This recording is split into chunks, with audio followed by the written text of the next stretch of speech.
We're going to look around and see what are some of the strangest things these eyes are seeing every Sunday. Nate, are you picking up some strangeness on the field in this league? Definitely picking up some strange vibes. Guys, something very peculiar is going on.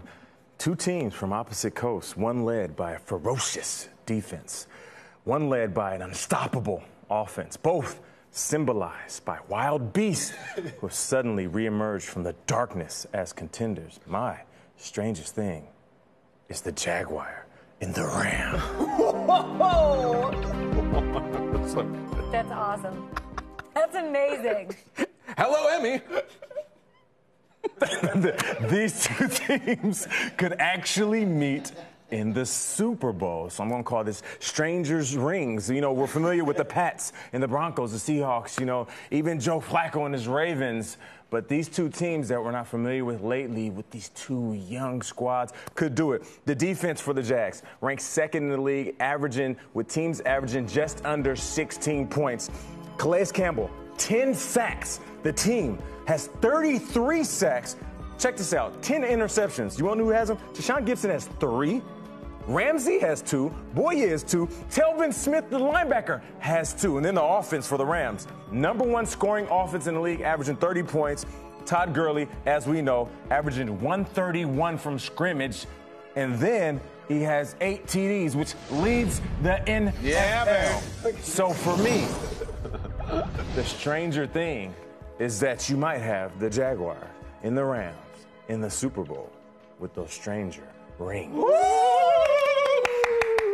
That is pretty crazy. It is. Rams have more points than two of the any best teams in the team. league, which is crazy. All jokes aside, they're two of the best teams in the league. Okay, what is looking upside down to you?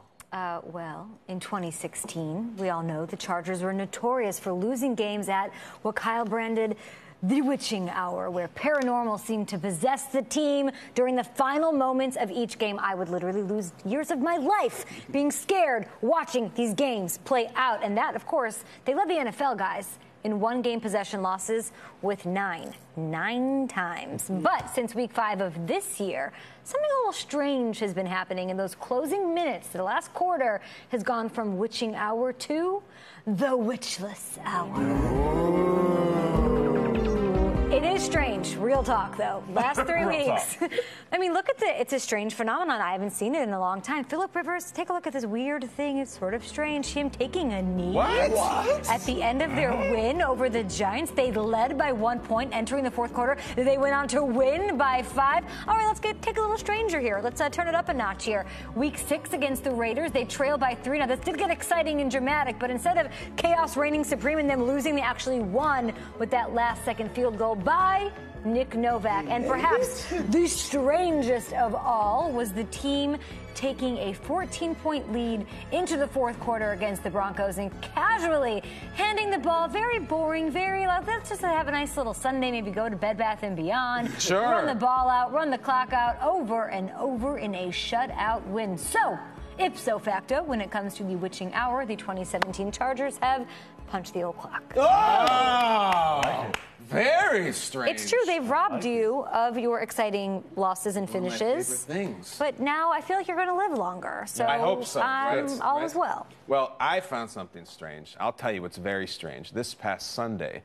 the Bears of Chicago and their quarterback Mitchell Trubisky completed just 4 passes in a win over the Panthers in the biggest disappearance since Barb, inside reference. My strangest thing is vanishing passes. Whoa. Oh, Barb disappeared by the pool. It was very upsetting. They don't know what happened to Barb. Barb? They don't know Barb. It was the 80s. People were named Barb. But here's the strangest thing, all right? You think it's a one-off. 4 passes. Certainly not in the modern era of this game. Could anybody ever complete that few passes and still win a football game? No, my friend. That's why this is so strange. Let's go down to memory lane. One Timothy Richard Tebow playing with the New York Football Jets. It was November 13th, 2011, with the Broncos, of course, going 2 of 8 for 69 yards, a strange number as well, 2 of 8. And guys, we know that he played for John Fox, so that's strange. It happened twice. How about this, though? 2006 Christmas Eve. Ooh. Chris Wanky. Scary. 4 of 7. If you don't get any toys the next day, it's terrifying. Autobiographical. Guess who Chris Wanky played for?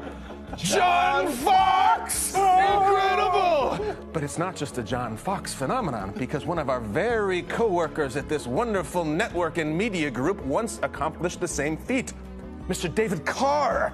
David Carr in 2002 completed 3 passes for 33 yards in a win over the Pittsburgh Steelers. 33 yards. Pittsburgh? That is in Pittsburgh. David Carr, you handsome man, for 33 yards, and he wins the game. Very, very strange. And yet I know the way this segment's going, Mr. P. Schrags may have something even stranger. Oh, strange, Kyle. Thank you. You're welcome. You sound like an old man when you do it. I was late to the Dougie. I ignored the Macarena, and I believe the wobble is still making its way to New York City. Wobble with it. Big in the South, Kay. But I am not missing out on this one. No, sir.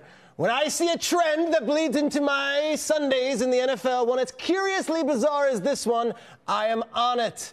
Let's start with young T.J. Watt. Let's see what he had to do after making the sack of Deshaun Kaiser earlier this season. Okay.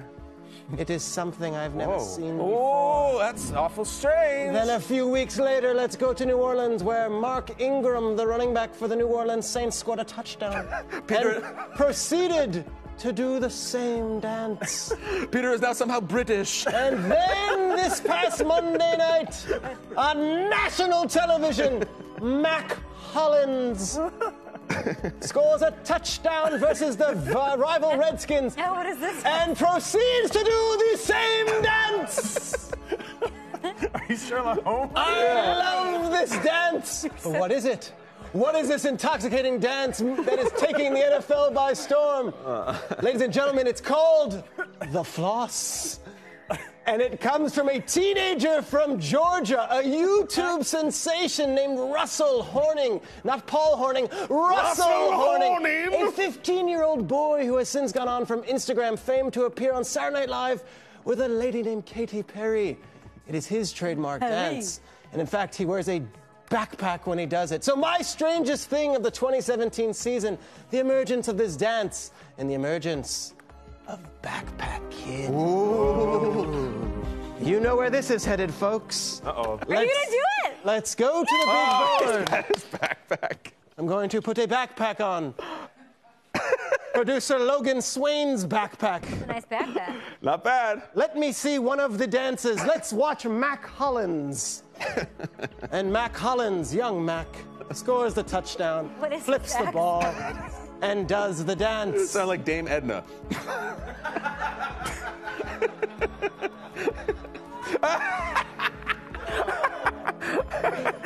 Colleagues! Oh, you're laughing. Colleagues, help up me! there. Don't leave me up here on an island! Colleagues, please! Work friends! Colleagues? Colleagues! I'm gonna start. Show This is how me! to do it, though. Show it. Kyle went for I it. think you have to. I'm gonna do the slow way. You gotta move your hips and your legs. I don't have it. You're bucking up the wrong tree. This is Get out of my way! backpack Get out of my way! dance. No, you do it. Come on. I think it's. Yeah, that's pretty much it. Oh, wait.